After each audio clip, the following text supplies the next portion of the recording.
Hey everyone! If you just turn your HP laptop only to be met with a solid white screen, don't panic yet. This usually happens because of frozen graphics driver or a static buildup in the hardware. Today I'm showing you 3 quick fixes that can solve this without you having to take your laptop apart. Let's get into it. Step 1.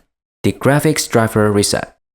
If you can still see your mouse cursor or hear Windows sound, your laptop is likely just stuck. First, press Windows key plus Control plus Shift plus B all at the same time. Your screen will flicker and you might hear a beep. This forces Windows to restart your graphics driver without closing your app. If the white screen was just a software glitch, your desktop should pop right back up. Step 2. The HP hard reset. If the keyboard shortcut didn't work, we need to clear the static from the motherboard.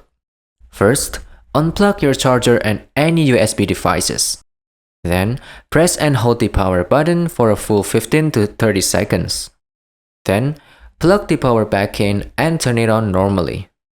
This hard reset forces the BIOS to detect the display, which is the #1 fix for HP widescreen issues. Step 3. Test with an external monitor. If you're still seeing white, let's check if the screen is actually broken. First, plug your laptop into a TV or monitor using an HDMI cable. Next, if the external monitor works perfectly, but your laptop is still white, it means your LCD cable is loose or the screen itself needs replacing.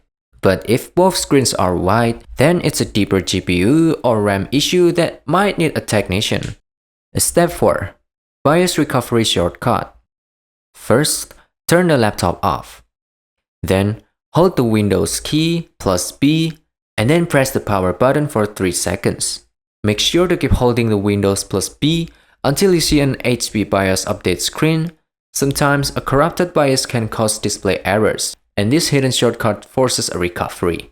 And that's pretty much it. Hopefully, one of these resets got you back to your desktop. If it's still white, it might be time to check that internal display cable. I hope this helped you out and I'll see you in the next one.